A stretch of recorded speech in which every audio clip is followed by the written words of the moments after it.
Every time one of these silver, serpent-like giants from the abyss washes onto a California beach, I can't help but wonder if we're looking at a harmless biological fluke or a massive, underwater warning siren that's about to change everything for everyone on the coast. There is something inherently unsettling about seeing a creature that belongs 3,000 feet below the surface suddenly resting in the surf at your feet. It's not just the size, though an 18-foot oarfish is enough to make anyone stop in their tracks, but it's the sheer impossibility of their presence. These fish are the architects of our oldest sea monster myths, the literal foundation for tales of great serpents rising from the deep to swallow ships. And yet, they are real, they are here, and they seem to be appearing with a frequency that is starting to make people very nervous. When we see them, the first instinct is wonder, but that quickly shifts into a more primal kind of dread because of a legend that has persisted for centuries across the Pacific. In Japan, they call the oarfish the messenger from the sea god's palace, and the message it carries is almost always a warning of an impending earthquake or tsunami. It's easy to dismiss that as ancient folklore, a way for people to make sense of a terrifying natural world before we had modern seismology, but then you look at the timeline of 2011. In the months leading up to the devastating Tohoku earthquake and the subsequent tsunami, dozens of oarfish were found washed up or tangled in fishing nets. It creates this haunting correlation that's hard to shake, even if you consider yourself a person of logic and science. You start to ask yourself if these animals are sensing something deep in the Earth's crust that our billion-dollar sensors are missing. But the reality might be even more complex than a simple supernatural omen. Think of the ocean floor like a giant pressurized boiler room. We live on the very top, enjoying the breeze, but miles below us, the tectonic plates are grinding together with unimaginable force. When those plates shift, even slightly, they release gases, they change the electromagnetic field, and they vibrate in frequencies we can't perceive. Now imagine you are a creature like the oarfish, a sensitive, elongated ribbon of muscle and nerves that lives exactly where those shifts are most intense. If the ground you live on starts to scream, you're going to move, and the only direction to go is up. Therefore, their arrival on our beaches isn't necessarily a prophecy of doom, but it could be a physical reaction to a world we can't see. But then we have to look at the other side of the coin, because while the earthquake theory is terrifyingly poetic, the biological reality might be just as grim. California has seen a strange cluster of these sightings lately, and it's forcing us to reconsider what's happening to the current itself. The oarfish is a terrible swimmer. It doesn't hunt like a shark or migrate like a whale. It mostly just hangs vertically in the water column, drifting with the flow and eating tiny krill. This makes them incredibly vulnerable to changes in ocean temperature and strength. If a massive pulse of warm water, like an El Niño event, pushes further north or closer to the shore, these deep-sea drifters get caught in the conveyor belt. They are essentially being evicted from their homes by the weather. So, when we see them on a beach in San Diego or Laguna, we might not be seeing a warning of a coming earthquake, but rather a symptom of a rapidly shifting climate that is pushing the deep ocean into places it doesn't belong. This creates a different kind of tension because an earthquake is a singular event, but a changing ocean is a permanent shift in the foundation of life on Earth. I find it fascinating that we are so quick to jump to the omen theory, and I think it's because humans are hardwired to look for patterns in the chaos. We want to believe the fish knows something we don't, because the alternative, that the ocean is becoming so unpredictable that even the monsters are getting lost, is almost scarier. But wait until you consider the physical toll these fish take just to get to us. Because they live in such high-pressure environments, coming to the surface is a death sentence. Their tissues aren't built for the low pressure and high light of the surface world. By the time a human sees an oarfish, the fish is usually already dying or dead. It's a tragic final act. They spend their entire lives in a silent, dark kingdom, and their only interaction with our world is their own demise. This creates a massive gap in our understanding. We are trying to solve a mystery using only the evidence of the victims, It's like trying to understand a whole civilization by only looking at its shipwrecks. We see the silver scales and the bright red fins, which are stunningly beautiful, but we don't see the behavior. We don't know how they communicate or how they survive the crushing depths. This lack of knowledge is exactly where the myths thrive. If we knew everything about the oarfish, it would just be another data point in a marine biology textbook, but because they remain so elusive, they become a canvas for our fears. You have to wonder what else is down there that hasn't washed up yet. If a 20-foot fish is being displaced, what happens to the smaller things?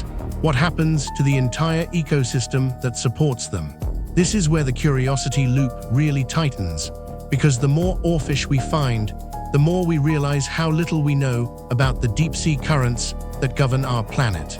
Some researchers are looking into whether these strandings coincide with solar cycles or changes in the Earth's magnetic field, suggesting that the fish use a form of internal GPS that gets haywire when the sun acts up. If that's true, then the oarfish isn't a messenger of the Earth, but a casualty of the sky. But then again, the seismic connection hasn't been fully debunked either. There have been several studies, specifically in Japan, that tried to find a statistical link between oarfish sightings and major quakes. The results were largely inconclusive, meaning there wasn't a perfect one-to-one match. And this is a big, but science often struggles to track things that happen in the deep ocean in real time. Just because we can't prove a link with our current data doesn't mean the link isn't there. It just means our net isn't wide enough to catch the truth. Think about a smoke detector. It doesn't tell you exactly where the fire is or how big it's going to get. It just tells you that something is wrong in the air. The oarfish might be the ocean's smoke detector. It's a low-frequency warning that the balance of the environment is tilted. And when the balance tilts in the ocean, the land eventually feels the weight. So we find ourselves in this strange position where we are standing on the beach, looking at this magnificent, dying creature, and we don't know whether to reach for a camera or a survival kit. The drama of the oarfish is that it forces us to confront our own vulnerability. We like to think we have mastered the world, that we have mapped every corner and predicted every storm. But then, a silver ribbon from the dark ages washes up and reminds us that there is a whole world beneath us that doesn't care about our maps. It's a world of immense power and total silence. Every time another one of these fish appears in California, the local news runs a segment, people take selfies with it, and the scientists take their samples. We go through the motions of investigation, but the underlying feeling of unease remains. We are looking for a sign, any sign, that tells us what's coming next. Is it a tremor? Is it a warming trend? Or is it just a lonely fish that lost its way in a current it couldn't fight? The uncertainty is what keeps us coming back to the water's edge. We want the answer, but we're also afraid of what that answer might mean for the ground beneath our feet. I remember reading about a sighting where the fish was still alive, pulsing with this incredible iridescent light. For a few moments, the people on the beach saw the deep ocean as it truly is, vibrant, strange, and full of life. But as soon as the fish died, that light faded. It became just a gray, heavy mass on the sand. That transition is a perfect analogy for our understanding of the deep. We get these brief, flickering moments of insight, but they fade so quickly that we are left groping in the dark, trying to piece together a story from the remnants. We have to be careful not to let the legend overshadow the reality, but we also can't ignore the fact that the legend exists for a reason. Cultures all over the world don't just invent the same stories about deep-sea messengers by accident. There is a collective human intuition that tells us when the environment is out of sync. Whether it's the flight of birds before a storm or the rise of the oarfish before a quake, we have always looked to the animal kingdom to tell us what we cannot yet see. Therefore, the real value of the oarfish isn't in its ability to predict a specific earthquake on a specific Tuesday. Its value is in the way it commands our attention. It forces us to look down, to look deep, and to realize that the Earth is a single, interconnected system. What happens in the midnight zone eventually reaches the sunlit surface. If the oarfish are telling us anything, It's that the boundaries we imagine between the deep sea and our coastal cities are much thinner than we'd like to believe. We are all drifting in the same current, waiting to see what the tide brings in next. It's easy to get caught up in the sensationalism, the headlines that scream about the end of the world every time a fish is found. But the truth is usually found in the quiet moments of observation. We are learning more every year, but the ocean is a vast teacher with an infinite syllabus. We are still in the introductory chapters.